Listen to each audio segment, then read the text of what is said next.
அனைவருக்கும் துர்காதேவி சரணம் சார்பாக அன்பான வணக்கங்கள். இன்னைக்கு நம்ம பார்க்க போற பதிவு ரொம்பவும் சக்தி வாய்ந்த ஒரு பதிவுங்க. அதுவும் நம்ம வீட்டில் வாழ்ந்து மறைந்த நம்மளுடைய முன்னோர்கள் நம்ம வீட்டில் அதாவது காக்கையின் சூட்சமத்தில் நம்ம வீட்டிற்கு வருவதற்கான அற்புதமான ஒரு நாள் ஆடி அமாவாசை நாள் வருகிறதுங்க. அந்த அற்புதமான நாளில் நாம முன்னோர்களுக்கு தர்ப்பணம் எப்படி கொடுப்பது, நாம எந்தெந்த மாதிரியெல்லாம் நாம படையிலிட்டு வழிபாடு செய்வது என்பதை பற்றி நம்ம இந்த பதிவில் தெளிவாக பார்க்கலாம். பதிவுக்குள்ள போறதுக்கு முன்னாடி துர்காதேவி சரவணம் சேனலை இதுவரைக்கும் சப்ஸ்கிரைப் பண்ணாம பார்க்குறவங்க உடனே சப்ஸ்கிரைப் பண்ணிக்கோங்க.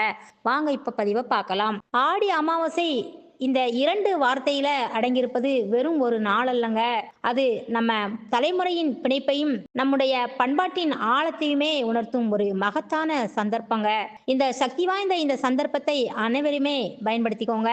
அதாவது இது வருடத்தில் ஒரு முறை மட்டுமே வரும் இந்த தனி சிறப்புமிக்க தீதி நம் வாழ்வின் குறைபாடுகளை நீக்கி வளமான எதிர்காலத்துக்கு வழிவகுக்கும் அரியதொரு வாய்ப்பாகும். இந்த நாளில் நம்ம முன்னோர்கள் நம் கண்முன் இல்லாவிட்டாலும் உணர்வால் அதாவது உணர்வுபூர்வமாக நம்மோடு கலந்திருக்கும் நம் முன்னோர்களையும் நம்மை வழிநடத்தும் குல தெய்வத்தையுமே வழிபடுவது நம்முடைய கடமை மட்டுமல்ல, அது ஒரு விதமான ஆத்ம திருப்தியும் கூடங்க. நம் பித்ருக்களின் முன்னோர்களின் ஆன்மாக்கள் இந்த நாளில் நம்மோடு சூட்சமமான முறையில் நம் வீடு திரும்புவாங்க என்று சாஸ்திரங்கள் சொல்கின்றன. இந்த வருடம் 2025 ஆடி அமாவாசையானது ஜூலை மாதம் 24ஆம் தேதி வருகிறதுங்க. வியாழக்கிழமையோடு வருகிறது. இந்த அமாவாசை திதியானது ஜூலை 23ஆம் தேதி புதன்கிழமை நள்ளிரவு 2:38 இருந்து தொடங்கி ஜூலை 24ஆம் தேதி வியாழக்கிழமை இரவு 12:36 முடிவடைகிறதுங்க. அதாவது தர்ப்பணம் கொடுப்பதற்கு பொதுவாக மதிய வேளை மிகவும் சிறந்ததாகும். அதிகாலையில் எழுந்து காலை பொழுதில் வழிபாடுகளை முடித்துவிட்டு முன்னோர்களுக்கு வழிபாட்டில் ஈடுபடுதல் மிக மிக சிறப்புங்க. முன்னோர்களுக்கு வழிபாட்டில் அதாவது குறிப்பாக ராகு காலம், யமகண்டம் போன்ற நேரங்களை தர்ப்பணம் கொடுப்பதற்கு நம்ம பார்க்க வேண்டிய அவசியமே இல்லைங்க. நம்முடைய முன்னோர்களின் ஆன்மாக்கள் இந்த பூமியில் இருந்து விடுபட்டு காசி இது போன்ற புண்ணிய ஸ்தலத்திற்கு சென்று சேரவில்லை என்றால் அவர்களின் ஆத்மாவானது சாந்தி அடைய தடைபடும். இதனை நம்ம குடும்பத்தில் அறியாமலேயே பல துயரங்களுக்கு வழிவகுக்க நேரிடுங்க. காரணம் தெரியாமல் மரணங்கள், வீட்டில் துர்சக்திகள், இவர்களின் ஆதிக்கம், கட்டுக்கடங்காத கடன் சுமை, சிறு வயதிலேயே ஏற்படும் மரணங்கள், எதிர்பாராத விபத்துக்கள், தொடர்ச்சியான உடல்நல கோளாறு மற்றும் மிக முக்கியமான சுப காரியங்கள் தொடர்ந்து தடை போட்டு கொண்டு தள்ளி போவது, இது போன்ற பிரச்சனைகள் ஏற்படக்கூடுங்க. இந்த வகையான பித்ரு சாபங்களிலிருந்து விடுபடுவதற்கு நம்ம முன்னோர்களின் ஆன்மாக்களுக்கு முழுமையான சாந்தி கிடைப்பதற்கும் ஆடி அமாவாசை என்று நம்ம மனப்பூர்வமாக வழிபாடு செய்வது மிக மிக முக்கியமான ஒன்றுங்க. இது வெறும் சடங்கு அல்ல, முன்னோர்களின் நன்றியையும் அன்பையும் நாம வெளிப்படுத்துவதுங்க ஒரு உணர்வுபூர்வமான ஒரு செயலாகும். இதுல யாரெல்லாம் தர்ப்பணம் செய்ய வேண்டும் என்று கேட்டீங்கன்னா, ஒருவருடைய தாய் தந்தை இருவரையுமே இழந்தவர்கள் கட்டாயமாக தர்ப்பணம் செய்ய வேண்டும். தாய் உயிருடன் இருந்து தந்தை இல்லை என்றாலும் அல்ல, தந்தை உயிருடன் இருந்து தாய் இல்லை என்றாலும் மகன் நிச்சயமாக தர்ப்பணம் கொடுக்க வேண்டுங்க. தாய் தந்தையின் சொத்தில் பிள்ளைகளுக்கு எப்படி பங்கு இருக்கின்றதோ அதுபோல அவர்களுக்கு தர்ப்பணம் கொடுப்பது என்பது ஒரு மகத்தான கடமையாகும். மேலும் கணவனை இழந்த பெண்ணும் அமாவாசை நாளில் விரதமிருந்து படையலெல்லாம் போடலாங்க. ஆனால் சுமங்கலி பெண்கள் தங்கள் பெற்றோர்களுக்கோ இல்ல மகனுக்கோ சகோதரனுக்கோ தர்ப்பணம் செய்யக்கூடாது என்பது ஒரு மரபுங்க. அன்றைய நாளில் செய்யும் முக்கிய வழிபாடு முறைகள் தர்ப்பணம் என்பது அதிகாலையிலேயே தூய்மையான நீரில் நீராடி வாழை இலையை பரப்பி வெற்றிலை, பாக்கு, வாழைப்பழம் ஆகியவற்றுடன் நாம மறைந்த முன்னோர்களுக்கு மிகவும் பிடித்தமான உணவுகளை பக்தியோடு படைத்து தர்ப்பணம் செய்யலாம். இதனை ஆறு, கடல் போன்ற புனித ஸ்தலங்களில் செய்யலாங்க, அல்லது வீட்டிலேயே கூட செய்யலாம். புனித நதிகளில் நீராடுவது என்பது பெரும் புண்ணியத்தை தரும். தர்ப்பணம் செய்யும் போது 3 தலைமுறை முன்னோர்களை பெயரைகளுமே சொல்லி அவர்களுக்கு தர்ப்பணம் அளிப்பது நம்முடைய சந்ததியினருக்குமே நன்மை பயக்குங்க.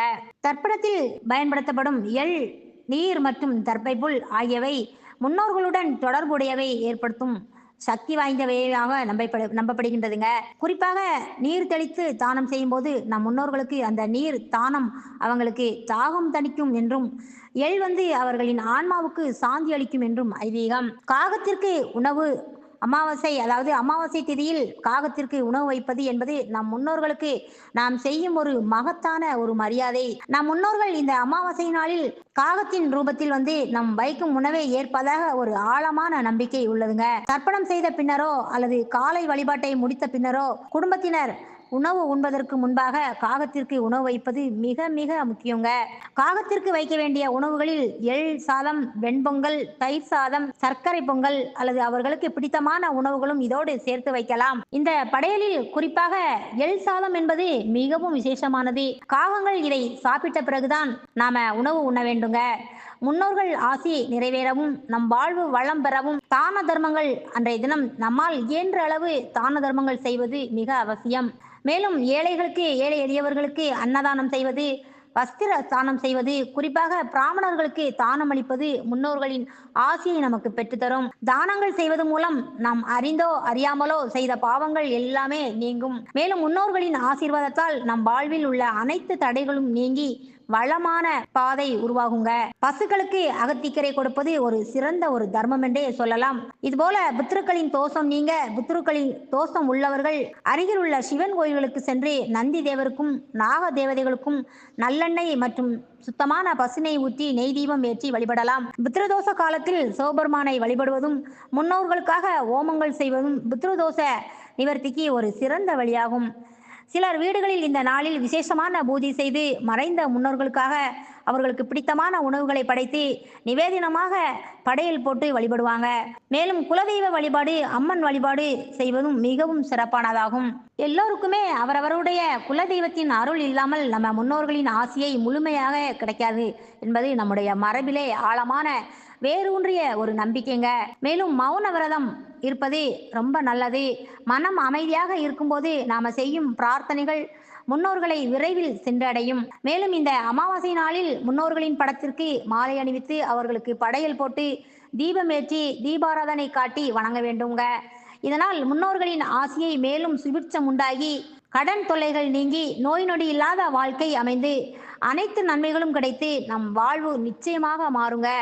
முன்னோர்களின் மன நிறைவு நமக்கு அமைந்து செல்வங்களையும் மகிழ்ச்சியையுமே கொண்டு வந்து சேர்க்கும். இந்த புனித நன்னாளில் செய்யப்படும் ஒவ்வொரு காரியமும் வெறும் ஒரு சடங்காக இல்லாமல் நம்முடைய பல தலைமுறையினருக்கும் நன்மைகளை தரக்கூடிய ஒரு உன்னதமான நிகழ்வாக அமையுங்க.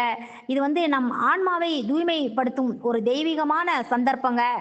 இந்த ஆடி அமாவாசை நாளில் நம் முன்னோர்களை வணங்கி அவர்களின் அருளை பெற்று உங்கள் வாழ்வில் அனைத்து வளங்களையுமே பெறுங்கள். நண்பர்களே, இந்த பதிவு உங்களுக்கு பயனுள்ளதாக இருப்பின் உங்கள் ஃப்ரெண்ட்ஸ் அண்ட் ஃபேமிலி மெம்பர்ஸ் அனைவருக்குமே நம்ம பதிவை ஷேர் பண்ணுங்க. அவங்களும் இதை பார்த்து பலன் பெறட்டும். மேலும் நம்ம வீடியோக்கு ஒரு லைக் பண்ணி சப்ஸ்கிரைப் பண்ணி சப்போர்ட் பண்ணுங்க ஃப்ரெண்ட்ஸ். தேங்க்ஸ் ஃபார் வாட்சிங். நன்றி.